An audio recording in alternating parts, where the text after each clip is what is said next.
Good morning and welcome to SP Streamer Live. I'm your host, Michael Simione. You can follow me on Twitter at SP Streamer. We're here doing our usual Saturday morning live stream where we kind of run through a few subjects. And today we're actually going to talk about some hot and cold starters. We're going to talk about 2 starts versus 1 start, something new that we've never done before. We're going to talk about pitching streamers for the upcoming week, and we're going to talk about hitting streamers for the upcoming week as well. So before we get started, let's introduce who everyone can see on the screen right now, and that is Josh St. Marie. Josh, what is going on? Tell everyone where they can follow you as well. It's going well. Enjoying this rainy weather. That seems to be affecting everyone. I personally like that when I'm inside. Outside's a different story. But it gives me an excuse to go with the old hoodie under the jersey look. I got your typical fantasy baseball lover confusion here with my Blue Jays Bo Bichette jersey and my Red Sox hat, which you're not going to see every day. But you can follow me on Twitter at UT, the letters UT Streamer, where I tweet about hitters you can stream. I don't know about you, but by me, it's literally going to pour the entire weekend, and it's really cold. It's like 50 degrees here. I have to put the heat on the house again. I do a bad job checking the weather, and I'm across the country for where I typically am. So like my phone's default weather still set to Colorado, where I hail from. But I'm in Massachusetts right now, so I have no idea what it's going to do. Every day is a surprise. Moving on from this morbid weather, we're going to start with some quick listener questions. And actually, by what I mean when I say that is, we had 2 questions in our Discord chat that I thought were kind of interesting, so I wanted to quickly discuss them as well. So this was by, I don't know how to properly pronounce this, but let's go with Lisquid.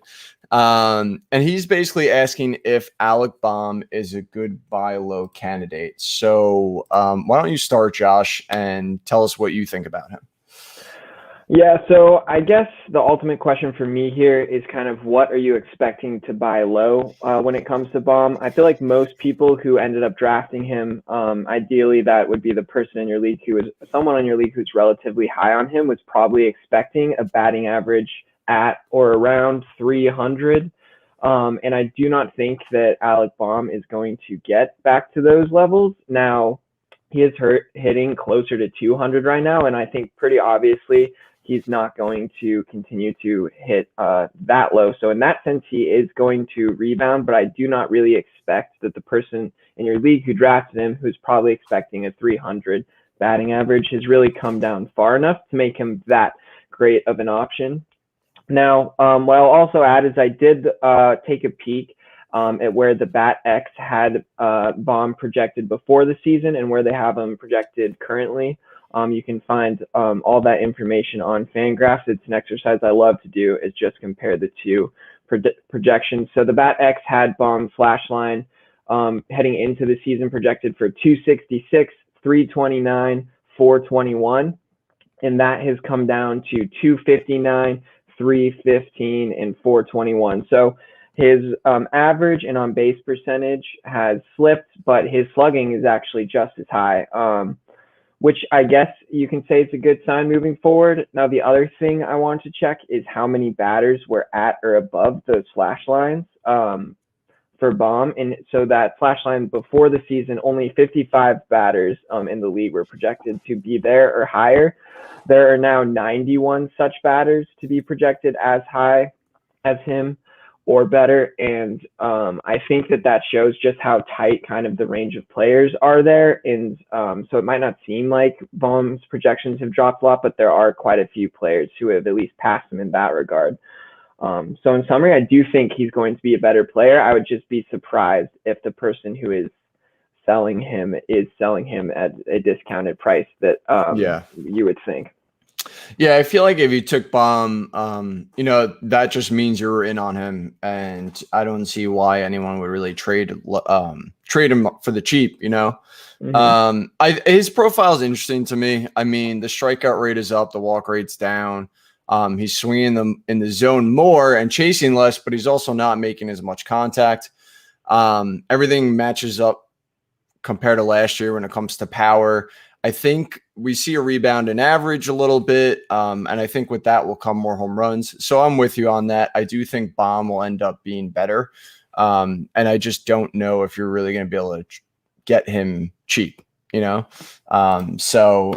I'd like to think most people are patient in the fantasy world. Some aren't, though. You never know. You could certainly try. And someone who may have bought into Baum is probably someone who tends to jump at small sample sizes. So I guess you never know. They might, if there's someone who thinks he's going to hit 200 the rest of the season, absolutely, he's a great buy low candidate. I'm just not convinced the person who drafted him would be that person.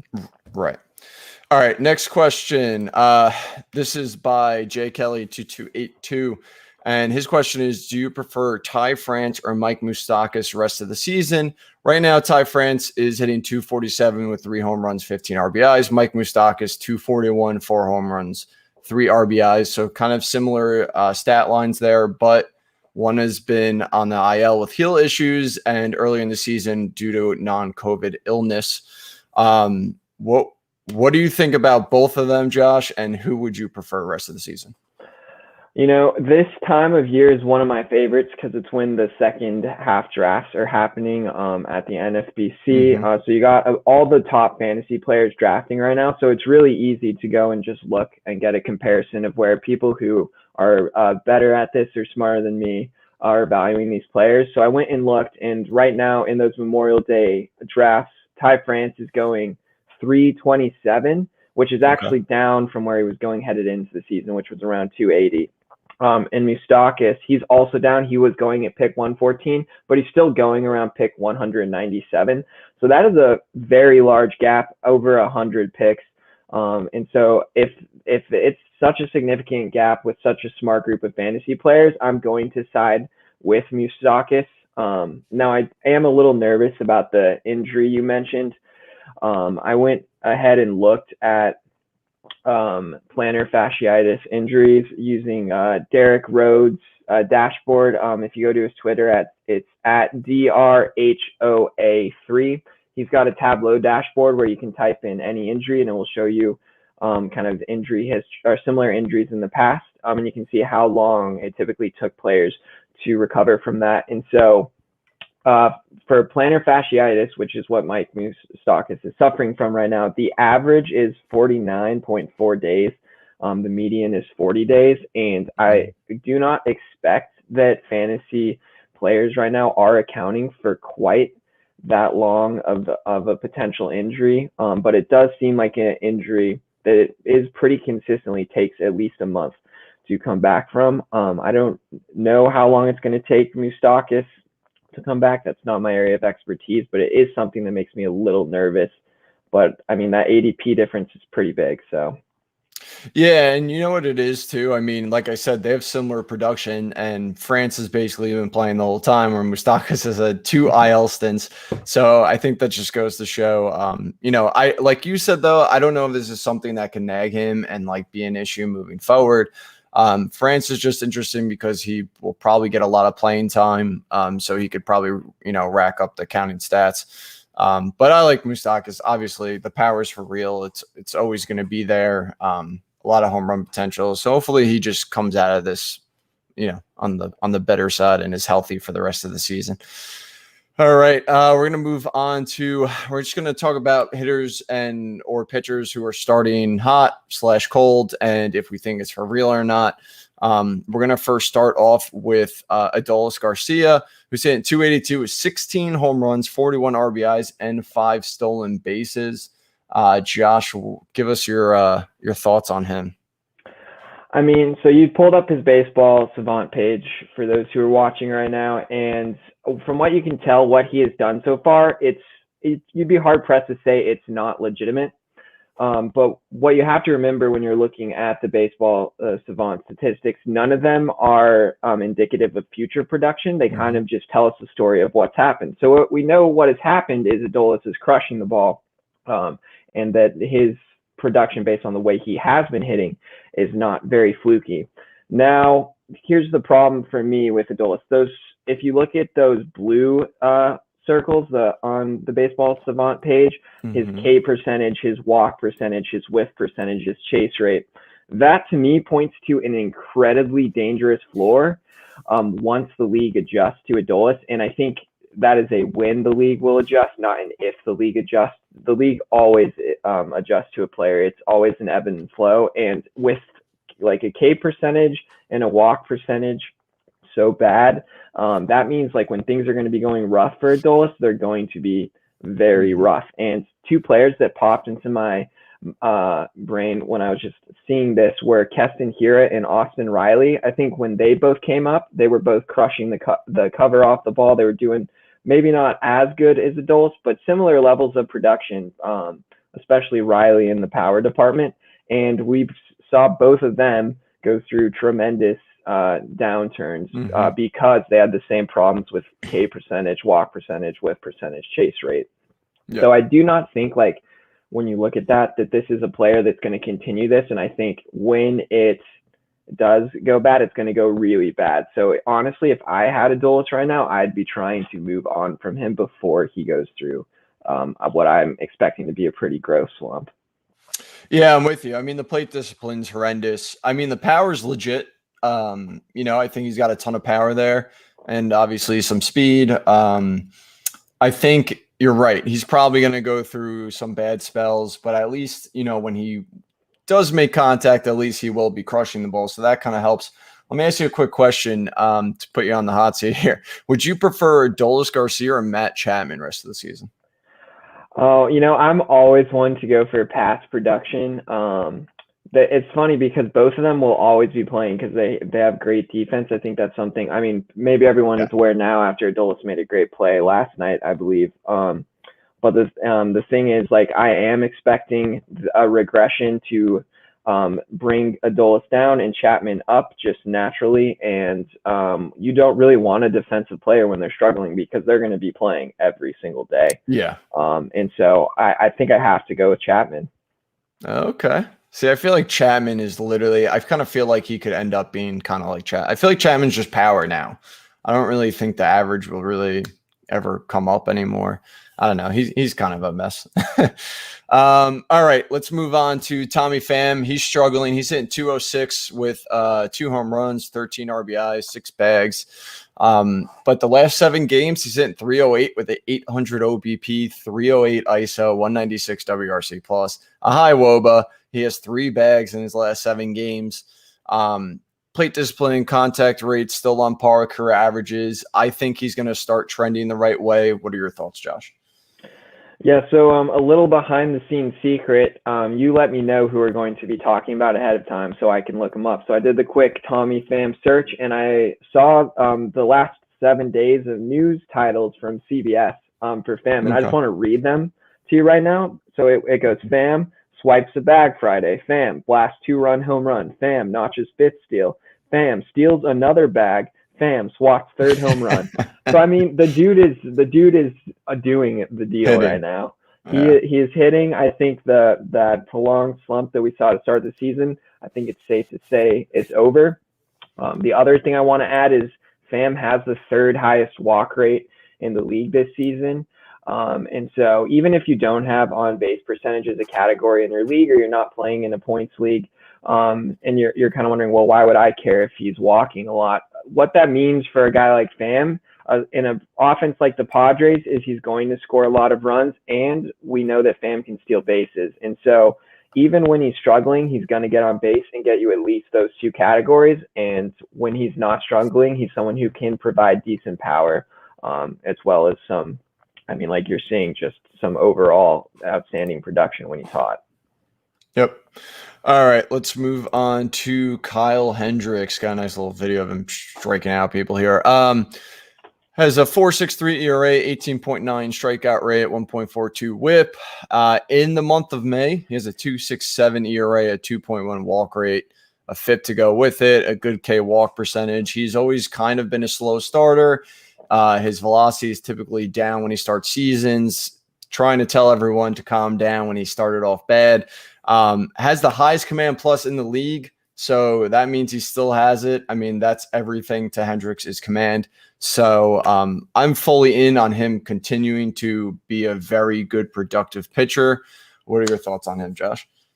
I'm absolutely there with you. But I have some questions for you regarding Hendricks. Okay. Just some statistic-based questions. So, do you know when the last time Hendricks had an ERA above 4? I don't know the exact year, but I do know it's been like 7 years or something like that, or never. So he's been in the league 7 years. So I guess the answer would maybe technically be 7 because you just mentioned it. He has never had an ERA above 4. Do you know how many times he's had an ERA above 3.5? I think it's once or twice. It's just once. Yep. Okay.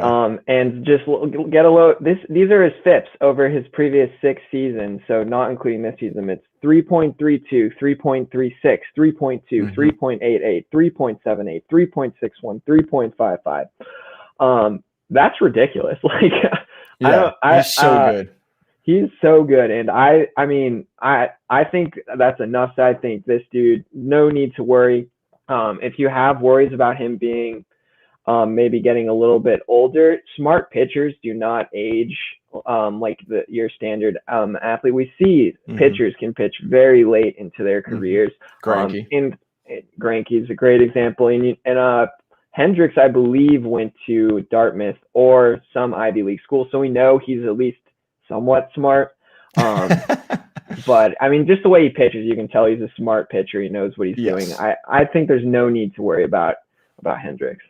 100% agree. I think he's no brainer. If for some reason someone doesn't want him in your league, go get him, All right, John Means starting off really hot, 1.79 ERA, 26.7 strikeout rate, a whip below 1. All of his ERA indicators show that obviously he's not a sub 2 ERA pitcher, but show that he's a really good pitcher. The 26.7 strikeout rate comes with a 14.6 swing strike percentage, which is an all-time high for him. An overall 30 CSW rate, and the changeup has an insane 23.9 swing strike rate with a 10.8 p-val, which means he uses it absolutely perfectly. What are your thoughts here, Josh? I'm looking at your notes. It says 6 words, so I'm wondering what that is. Yes, those 6 words are Yankees, Red Sox, Blue Jays, Rays. 6 words. That's the division he's in, and that always will freak me out. Now, luckily, the Blue Jays have moved out of one of the more offensive parks into the stadium to just a slightly above average offensive home park now. But even the ballparks these teams play in, specifically Yankee Stadium and where Means pitches, and Fenway, like, it's just not a division I ever really feel comfortable having a pitcher in, because there's always the potential for a blow up. You really cannot make a mistake in this division.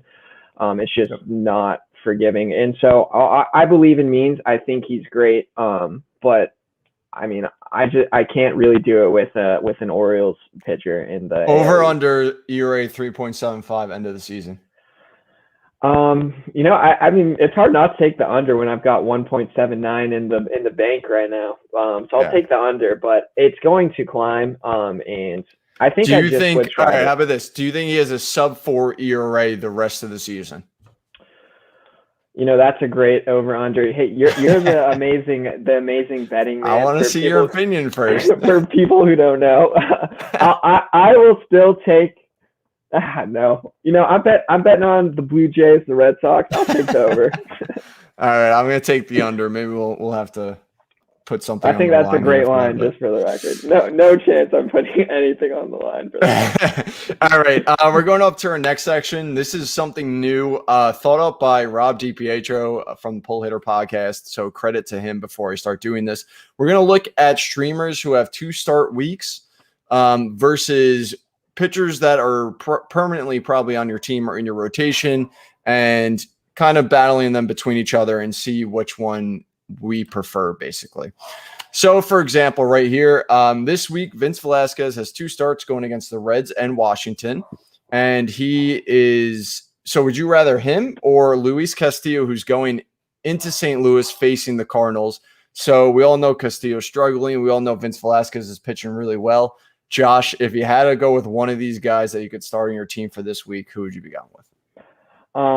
Pretty much without hesitation for me, and I can't believe I'm saying this, I'd go with Vince Velasquez. Okay. Yeah, this was tough for me. I think the Reds are a good team, but they could disappear at times. Washington's been playing better.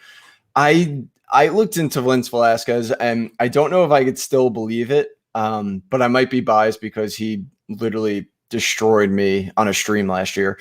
So I'm a little.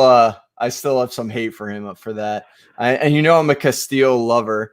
I feel like maybe Castillo does well in a start no one really expects him to, and maybe he starts to turn it around.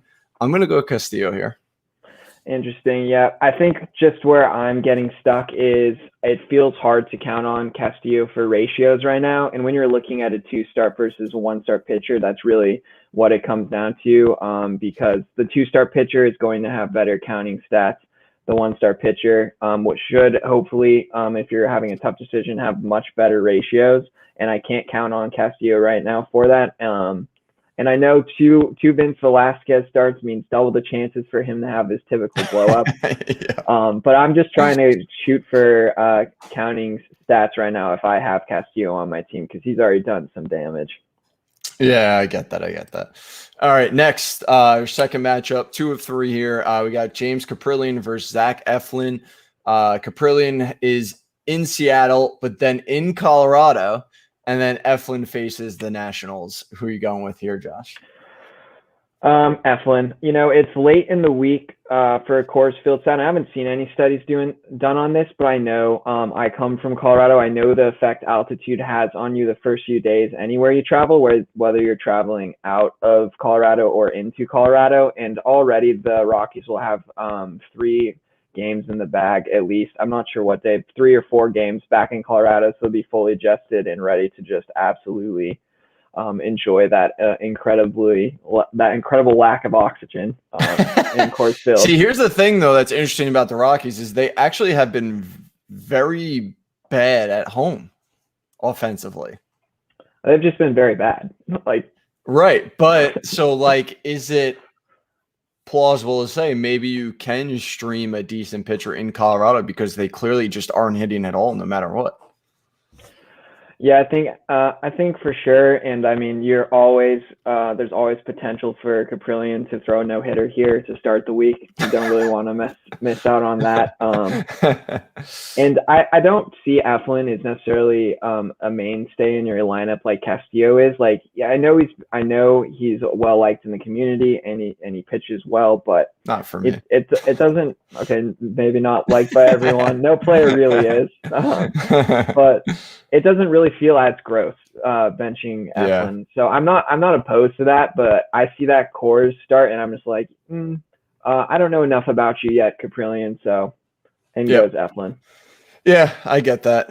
All right, third and final one. Merrill Kelly versus Zach Greinke. Greinke goes into Toronto to face the Blue Jays, who are red hot. And then Merrill Kelly, who's a red hot pitcher, gets the Mets, who are banged up, and then Milwaukee, who we know can struggle every single day.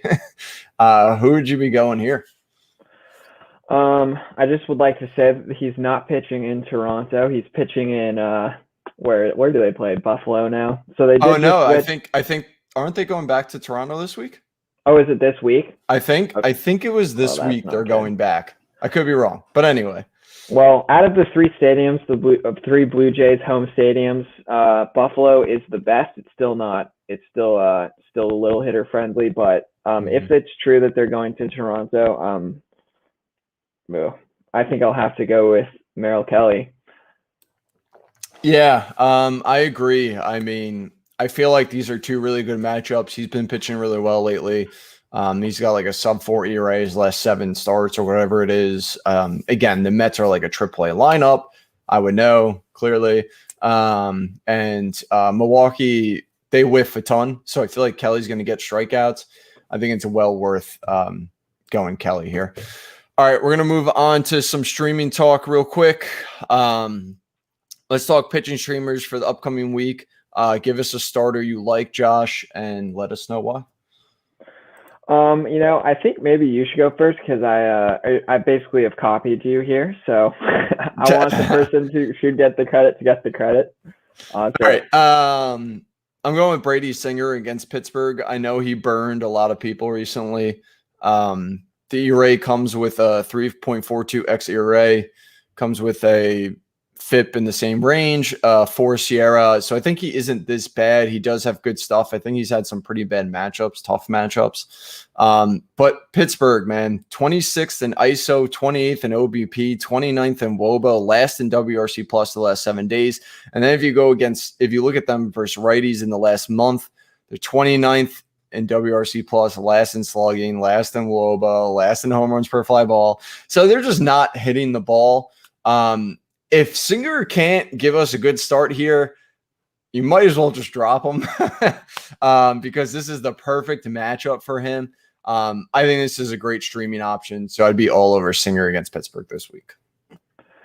So I saw your notes on Pittsburgh. I'm like, yep, they are just terrible. So you know what I'm gonna do? I'm gonna pick another Royals pitcher. So I'm going with Mike Minor, who gets to face that same Pittsburgh team.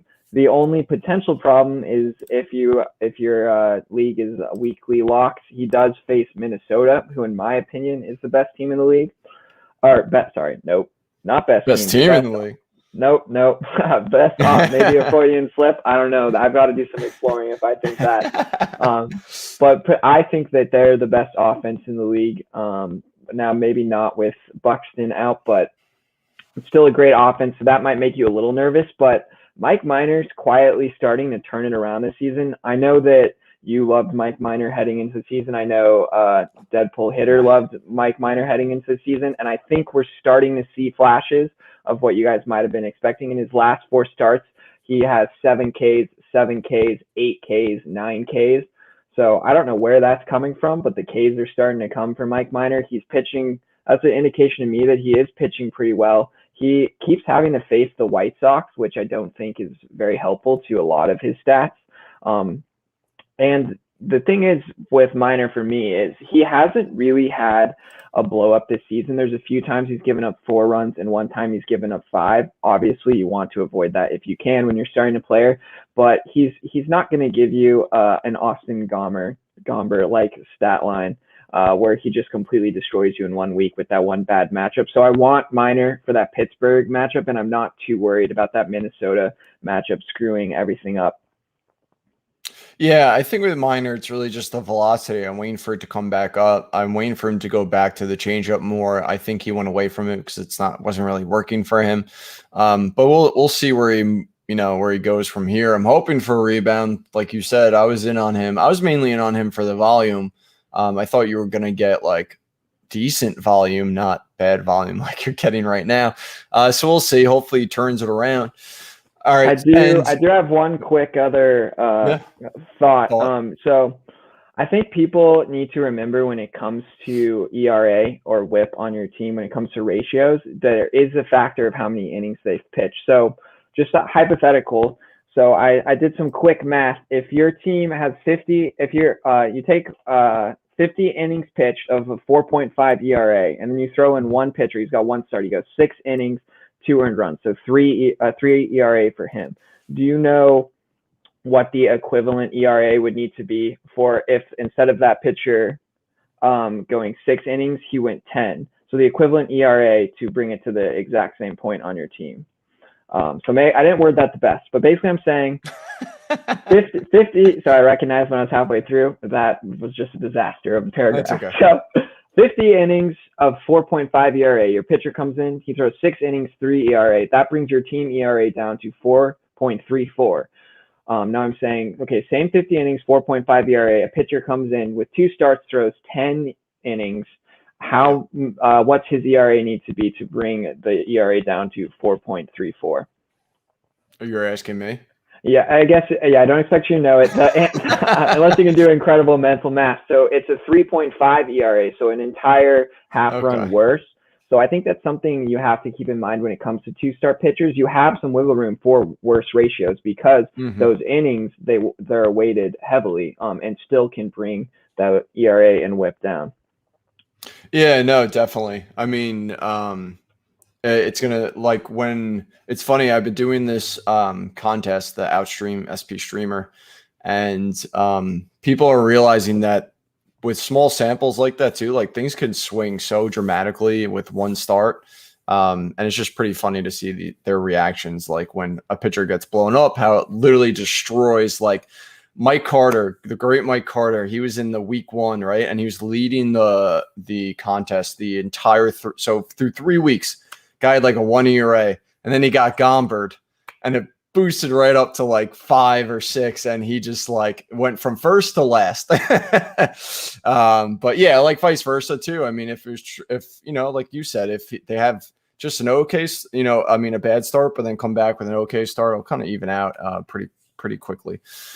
All right, Josh. For those who don't know, Josh does our hitting streaming article. It's actually going to come out today at 11 o'clock. And he basically looks at, options for power, average, those kinds of things for the upcoming week. If you have fab, you can add them, or if you just need a bat for the week, you can add them this weekend. So I'm going to leave this all up to you, Josh. Who are your hitting streamers you like for this up and coming week? So I see how it is. I'm the hitter guy. You're the pitcher guy. We do pitching streamers. You make me still talk about pitcher, but I'm the only one here talking about hitter. Yeah, that's right. Okay. I see how it is. So, I'll go ahead and give everyone a sneak peek at some of the hitters I will be talking about in the article. So the first one is my choice for most likely to hit a home run this week. I'm going to go with Justin Upton. I pick him pretty much every time I can for this. And I mean, he has 10 home runs, and they're pretty spread out, so it's been a great choice. Pretty much every time I've been able to pick him. What I love about Upton even more now, because we know he can hit for power. For whatever reason, the Angels have looked at him and said, with Mike Trout gone and some of our other injury problems and struggling players, we're going to move you, Justin Upton, to first in the lineup. So Upton has been hitting first in the lineup for about the last week. And if he's going to hit first, that just means extra opportunities for him to hit even more home runs. And that, to me, is extremely exciting and something I want to be a part of. I don't know how long it's going to last because he's not your traditional leadoff hitter, but he's going to rack up the plate appearances, and that should mean even more home runs for Justin Upton. All right. So I don't know if you know, Josh. So I've done this 2 weeks, the past 2 weeks, and I actually had Rob on for both. And every time we got to this, I literally just stole your picks. But I gave you credit. I said, I'm going with Josh here every time. And I literally just read through them. So that's why I'm not giving anyone, because then we would just have the same players. Okay, I see how it is. If I knew that, oh my goodness, the pressure is unbelievable. So what you're telling me is your picks last week, they all got injured, like literally all of them. Yeah. we picked Harrison Bader last week, and I made a joke in my article, another sneak peek. Dude got out only one time last week. He also only had one at bat before he got injured. So he got out every single at bat he could last week. It happens. What are you gonna do? So the next guy that I want to talk about here, he's my pick for average, and I love this player. It's Brendan Rodgers of the Colorado Rockies. So here's the thing. The Rockies have 7 games next week. 6 of them are in Coors Field. Don't ask me how that adds up like that for whatever reason. Memorial Day, they're playing in, I forget where. It might be Pittsburgh. I can't remember who they're playing right now. I don't really track the Rockies very closely. Not a fun team to track where they're at any given moment. But they have 6 games in Coors Field. And so obviously that's always something that should interest you when it comes to streaming a player. Rodgers is a guy who I think if he has one hot week, you're going to see his roster percentage just absolutely skyrocket. He had a lot of hype this offseason. He's had hype in the past because he's been a top prospect or up there in the league, and has basically had his career thus far derailed by injuries. He appears to be healthy right now. If you're in a league with me, I've had him stashed in literally every single league I'm in.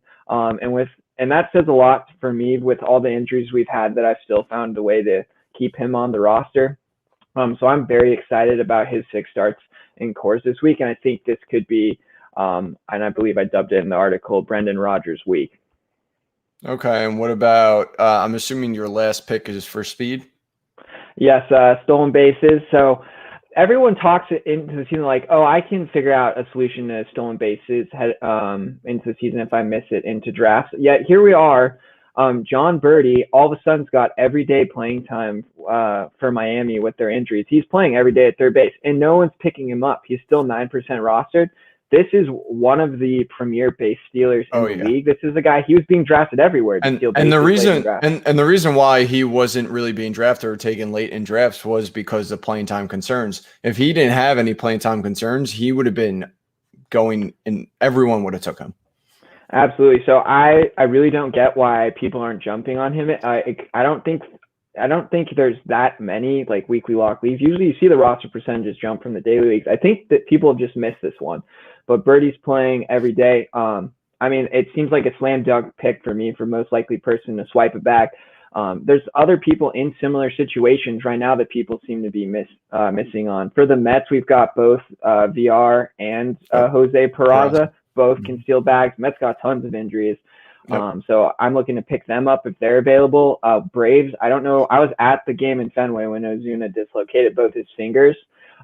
He's now injured. That allows Ender Inciarte to play every day. He can swipe some bags. So keep an eye on those injuries because a lot of bench players right now are those speed guys that are on the bench because they can't really hit, but they can steal bags. And if they're playing every day, that's awesome for fantasy purposes. Yep, I agree. I added Villar in a few leagues, and he's working out pretty well. I mean, he's going to get playing time for a while. The Mets are a disaster. I think they're the most injuries in the league right now, of course. Figures. And we were playing really well, too. So there's that. All right, so before we go, Josh, tell everyone where they can find you and what you do with your life when it comes to fantasy baseball. So again, you can find me on Twitter at UTStreamer. That's the letters UT. And I pretty much only do hitters. So shout out to Mike for making me pick a hitter this week or a pitcher this week. You know pitchers too, though. Maybe you got to know pitchers. You got to know pitchers when it comes to streaming hitters because a lot of the game is dictated by who's on the mound that day. Oh, 100%. Nope. All right, guys. For those who watch, thanks for watching. Follow us on Twitter at SPStreamer. Follow and subscribe to our Twitch if you enjoyed the show. You can follow our website, spstreamer.com, as well as our podcast, which is hosted by Doug Ishikawa. You can find him on Twitter at CoachingIsh. Always got to give him a little shout out because that guy needs more followers, I think.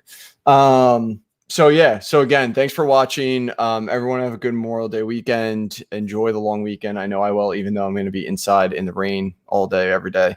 And we'll see you guys